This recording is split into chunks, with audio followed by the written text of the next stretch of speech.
मुझे ये लगता है जमानत सबको मिलनी चाहिए थी। जो जमानत डिनाई की है उसको सरजील इमाम और दूसरा उमर खालिद को, जितना भी मैंने देखा है पढ़ा है, मैं आर्गुमेंट के दौरान भी सुना है केस को, तो मुझे लगता है जमानत मिलनी चाहिए थी। और 5 साल आदमी जेल में रहे, कोर्ट ने ये भी ऑब्जर्वेशन दी है कि लंबे समय तक जेल में रहना कोई ट्रम्प कार्ड नहीं है, यानी जमानत होनी ही चाहिए। मैं इस बात से बिल्कुल सहमत नहीं, क्योंकि लोकतंत्र में अगर 5 साल तक भी आप इतने इम्पोर्टेंट और इतने जो कठोर कानूनों के तहत लोगों को ऊपर जो मुकदमे दर्ज हैं, अगर 5 साल में भी आप गवाही नहीं करा सकते, ट्रायल पूरी नहीं कर सकते, या तो इस देश का जुडिशल सिस्टम बहुत कमज़ोर है या इस देश के जुडिशल सिस्टम का कोई मिसयूज़ कर रहा है। 5-5 साल तक तुम देश के बच्चों को या देश के लोगों को कोई भी, क्योंकि मैं एक बात बार बार बोलता हूँ मीडिया के सामने, देश का कोई भी नागरिक ना आतंकवादी है, ना देशद्रोही है, ना कुछ और है, ना नक्सलवादी है। ये सारे के सारे शब्द इसलिए पैदा होते हैं जब लोगों की आवाज़ नहीं सुनी जाती। लोकतंत्र में लोगों के साथ संवाद करना होता है, उनकी आवाज़ दबानी नहीं होती। जहाँ जहाँ लोग बोलते हैं, सबसे पहले ड्यूटी पार्लियामेंट की ड्यूटी खाली कानून बनाना नहीं है। पार्लियामेंट की ड्यूटी है कानून बनाते वक्त पूरी बहस की जाए, सब लोगों को उसमें शामिल किया जाए, अच्छी बातें सबकी शामिल किया जाए। इसका नाम है लोकतंत्र, बहुमत का नाम लोकतंत्र नहीं है। और दूसरा, अगर कानून पार्लियामेंट ने बना दिया तो सरकार का काम है उसको इम्प्लीमेंट करना। तो इम्प्लीमेंट करने का ये मतलब नहीं है लठ के साथ, बंदूकों के साथ इम्प्लीमेंट करना। इम्प्लीमेंट करने में भी अगर रोष प्रकट करता है देश, समाज या देश के नागरिक, तो ड्यूटी है सरकार की उन लोगों से संवाद किया जाए, बात की जाए। लोकतंत्र में सबसे महत्वपूर्ण है बात करना, संवाद करना अपने घर की तरह। घर में किसी एक सदस्य को कोई तकलीफ हो, कोई विरोध करता है, तो हम तुरंत उसको गिरफ्तार करके मारने की बात नहीं करते या उसको जेल में डालने की बात नहीं करते। जो व्यवहार माँ बाप का अपने बच्चों के प्रति है, रोष करने के बावजूद भी संवाद जो घर में होता है, वही देश की सरकार की ड्यूटी है। प्रोसिक्यूशन एजेंसीज की भी ये ड्यूटी है कि वो लोगों को उसी तरीके से उनके फंडामेंटल राइट को ध्यान में रखते हुए गिरफ्तार भी करना है या जेल में भी रखना है। उन सब बातों का ध्यान रखना बहुत ज़रूरी है लोकतंत्र के अंदर, क्योंकि लोकतंत्र सारी सत्ता, सारी पावर जनता के पास है। ये सारे के सारे बाकी चीज़ें सब जनता के एक तरह से मैं कहूँगा मुखौटे या फोटोकॉपी है या उनके बनाई हुई व्यवस्था है, चाहे वो पार्लियामेंट हो, चाहे सरकार हो, चाहे जुडिशरी हो। लेकिन दिल्ली पुलिस पहले दिन से कह रही है कि षड्यंत्र रचा गया है, ये लोग मुख्य आरोपी हैं, इनको कैसे जमानत दे सकते हैं? मुझे ये नहीं लगा इस देश की पुलिस और इस देश का वो जो इंटेलिजेंस एजेंसीज हैं, इस देश की इंटेलिजेंस एजेंसी आज तक भी एक लोकतांत्रिक देश होते हुए भी पार्लियामेंट के प्रति जवाबदेही नहीं है। इससे ज़्यादा खतरा देश के लोकतंत्र को क्या हो सकता है? देश की इंटेलिजेंस एजेंसी सिर्फ प्राइम मिनिस्टर और गृह मंत्री को रिपोर्ट करती हैं। अपोजिशन का लीडर, जो लीडर नंबर 2 होता देश में, उसको भी बहुत बार उसको तो कॉन्फिडेंस में लिया ही नहीं जाता। उसको तो पुतिन के उस डिनर में भी नहीं मिला, जो डिनर का पैसा देश की जनता का था। वो सरकार की बपोती नहीं है किसी को डिनर विनर।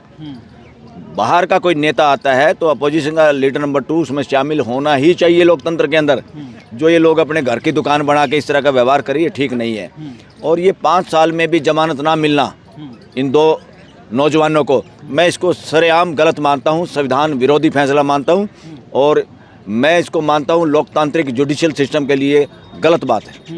लेकिन सुप्रीम कोर्ट ने यह भी कहा कि 1 साल तक आप इंतजार करिए, उसके बाद लोअर कोर्ट में जाइएगा। अरे आप 1 साल का इंतजार कराने के लिए लोगों को कह रहे हैं? देश की सुप्रीम कोर्ट लोगों के फंडामेंटल राइट की सुरक्षा के लिए है, सरकार को बचाने के लिए नहीं है। सरकार की पैरवी करने के लिए कोर्टें नहीं है, हाई कोर्ट और सुप्रीम कोर्ट। उनको ये कहना चाहिए था, जो एक मैंने पढ़ा उसमें जो कोर्ट ने ऑब्जर्वेशन दी है, प्रोटेक्टेड विटनेस क्या होते हैं इस सख्त कानून में, आतंकवादी वाले इन कानूनों में, ये है कोई ऐसे गवाह होते हैं जिनकी जान को खतरा हो सकता है, इसलिए उनकी गवाही चुपचाप करानी चाहिए, उनकी पहचान भी नहीं बतानी चाहिए, कोई बात नहीं। मगर आपको जब ऐसे गवाह हैं जिनकी जान को खतरा है और जिनको जो मुकदमे के लिए सबसे ज़रूरी हैं, वो तो सबसे पहले बुला के आपने गवाही करानी चाहिए थी। उसके साथ उसके लिए 1 साल का टाइम चाहिए। इन बच्चों को आप ग्रांटेड ले सकते हैं क्या? अपने बच्चे हों किसी पीएम के, सीएम के, गृह मंत्री के, चीफ जस्टिस के या जजों के, तब पता चले 1 साल क्या होता है जेल में रहना। देश के बच्चों को जेल में रखना, और मैं ये कह रहा हूँ इन्होंने विरोध किसका किया था?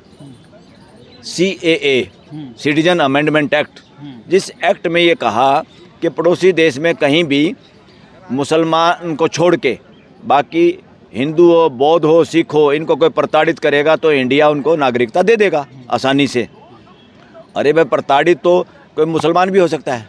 ये प्रताड़ित थी जब, ये तो बांग्लादेश की वो राष्ट्रपति भाग के यहाँ आई हुई थी, उसको छुपाया हुआ था हमने, कितने दिन रखा उसको, उसका पता भी नहीं लगने दिया।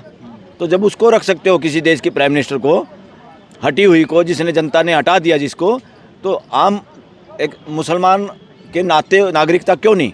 ये कानून सरेआम भारत के संविधान का उल्लंघन है, मैं इसकी मुखालफत करता हूँ। मगर उस कानून को पेंडिंग है सुप्रीम कोर्ट में, उसका तो फैसला आज तक सुप्रीम कोर्ट कर नहीं पाई, और उसी कानून का विरोध करने वालों को जेल में सड़ने दिया जा रहा है, और ऊपर से आप कहते हैं 1 साल तक वेट करो। अरे क्या बात है, मैं इसको नहीं समझता। देश की हाई कोर्ट और सुप्रीम कोर्ट के लेवल की ये बातें मैं नहीं समझता, ये फंडामेंटल राइट के अनुरूप फैसला है। लेकिन दिल्ली पुलिस कह रही है कि षड्यंत्र रचा गया, लोगों की वहाँ जाने गई हैं, तो ये लोग षड्यंत्रकारी हैं, इनको कैसे छोड़ सकते हैं? अरे भाई, जाने कैसे गई हैं? ये भगदड़ में मंदिर मस्जिद गुरुद्वारों में भगदड़ में जाने जा रही हैं, कौन जिम्मेवार है? पकड़ा, कोई गिरफ्तार किया है? कितने कथावाचक कथा करते हैं, लोगों को गुमराह करते हैं, मिसगाइड करते हैं, भरम और पाखंड में डालते हैं, कोई गिरफ्तार किया क्या? कितने लोग रैलियों में भगदड़ में मर जाते हैं, कोई नेता गिरफ्तार किया क्या? बकवास करे ये प्रोसिक्यूशन एजेंसी। आपका काम क्या है? इंटेलिजेंस एजेंसी कहाँ थी? आप लोग तो चाहते थे, ज़्यादातर वकीलों का और देश के लोगों का ये मानना है, ये तो चाहते थे और ज़्यादा मर जाए, हिंदू मुसलमान हो जाए, और आसानी से लोगों का पोलराइजेशन हो, राजनीति चमके, सरकार बना के रखें। जिस देश में MLA MP बनने के लिए हमें लोगों को बांटना पड़े, इससे बड़ा दुर्भाग्य क्या होगा? असली आतंकवादी तो वो नेता है जो समाज को, देश को जाति रिलीजन में बांट के MLA MP बनना चाहते हैं। इससे खतरनाक आतंकवादी कौन होंगे ऐसे खतरनाक लोगों से? एक तरफ सर बाबा राम रहीम को पैरोल मिली है 40 दिन की, और शर्जील इमाम उमर खालिद को बेल नहीं मिली। नहीं, मैं इसकी नहीं कह रहा। बाबा राम रहीम को अगर कानून के मुताबिक, आचरण के मुताबिक जेल भी है, तो अगर जो पैरोल मिलती है वो सबको मिलती है, उसको एक्स्ट्रा मिल गई होगी। कईयों को तो बेचारों पैरोल नहीं मिलती, हाई कोर्ट सुप्रीम कोर्ट में धक्के खाते रहते हैं। सरकारी मुलाजिम काम नहीं करते, जेलर उनके रिपोर्ट नहीं भेजते समय पे, या सरकार के अफसर उनको काम नहीं करते जब तक पॉलिटिकल सिफारिश ना हो। और ये बाबा बुब्बा तो सारे के सारे इस तरह से जो फटाफट पैरोल मिलती है, ये इसमें कोई दो राय नहीं। देश में कानून की समानता संविधान में है, प्रैक्टिकल में कानून के सामने सब समान है, ऐसा नहीं है। देश के अंदर चल नहीं रहा ऐसा। तो लेकिन सर सुप्रीम कोर्ट ने फिर से लोअर कोर्ट में भेज दिया दोनों लोगों, तो क्या लगता है सुप्रीम कोर्ट भी अब न्याय नहीं कर पा रहा है? मैं तो इसके भी खिलाफ था कि सुप्रीम कोर्ट ने इतनी लंबी सुनवाई की।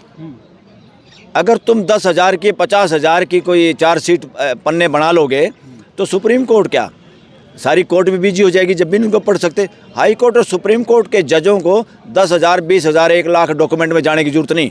और प्राइमा फेसी ये देखना चाहिए मेन मुद्दा क्या है, लोगों के फंडामेंटल राइट का वायलेशन कितना हुआ। इतना आसान है। मैं तो अपने से अंदाज़ा लगाता हूँ इस केसों को, क्योंकि मैं UAPA के कुछ केसेस में इन्वॉल्व हूँ, मैं कर रहा हूँ, मैं सारा उसको समझता हूँ, जानता हूँ। क्योंकि पार्लियामेंट में जो सिक्योरिटी ब्रीच हुआ था, मैं उनमें से कुछ लोगों का वकील हूँ, जिनकी जमानत हाई कोर्ट्स में हमने कराई। मैं वो सारा इन बातों को समझता हूँ कि कितना प्राइमा फेसी, ये इतनी रॉकेट साइंस नहीं है जितना समय जजों को चाहिए। मुझे नहीं लगता हाई कोर्ट और सुप्रीम कोर्ट के जजों को इतना समय क्यों लगता है ये केस समझने के लिए। आज तारीख, कल तारीख, फिर रिजर्व, फिर इतने दिन के बाद फैसला। क्या इसमें इतना मोटी साइंस, इतनी रॉकेट साइंस नहीं है। मैं खुद एज एन एडवोकेट इस बात की भर्त्सना करता हूं, चाहे हाई कोर्ट हो चाहे सुप्रीम कोर्ट हो। जजों को इस तरह के केसों में इतना लंबा अगर समय लगता है, तो उन जजों को बिठाइए जो 1 दिन में 2 दिन में इन केसों को समझ सकते हैं और फैसला देने की हिम्मत रखते हो। सर 5 को बेल और शर्जील और उमर को बेल ना होना, क्या लगता है इसके पीछे भी राजनीति है कोई? भाई इसके पीछे राजनीति मैं तो एक ही बताऊँगा जो आम वकील और आम देश की जनता समझती है कि भाई नंबर 1 तो देश में ये है, इसमें कोई दो राय नहीं है। देश ये समझता है कि मुस्लिमों को टारगेट बनाया जाता है और उनको जानबूझ के जमानत कम मिलती है, और ये डाटा भी इस देश का बताता है, और ये अच्छा नहीं है देश के लोकतंत्र के लिए और संविधान के लिए।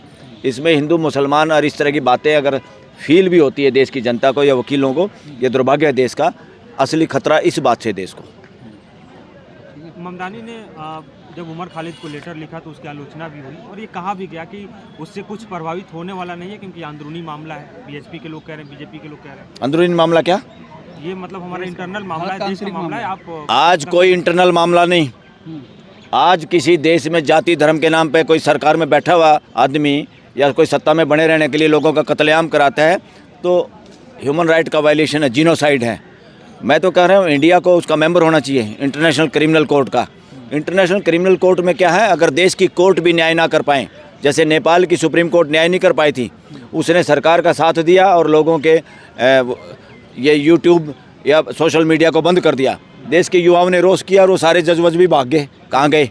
जब सुप्रीम कोर्ट भी किसी देश की नपुंसक हो जाए या सरकार के इशारे पे नाचने लग जाए, तो ऐसी सिचुएशन में जहां आपने देखे हुआ कई देश हैं वो आईसीसी इंटरनेशनल क्रिमिनल कोर्ट के मेंबर है, इंडिया मेंबर नहीं है, उसका बनना चाहिए, ताकि इस देश का प्राइम मिनिस्टर भी या कोई और आदमी इस देश में बदमाशी करे और देश के न्यायिक व्यवस्था भी उसको कंट्रोल ना कर पाए, बल्कि उसके हिसाब से चले, तो यूनाइटेड नेशन सिक्योरिटी काउंसिल उसको गिरफ्तार कर सके। कई देशों का देखा होगा आपने, मैंने तो ट्रायल भी देखा है किसी अफ्रीकन कंट्री के उसका राष्ट्रपति का, हेग के अंदर इंटरनेशनल कोर्ट में मैं कोई कोर्स करने गया हुआ था, वहाँ मैंने क्रिमिनल कोर्ट के अंदर उसका ट्रायल देखा, कैसे उसको कटघरे में खड़ा किया हुआ था।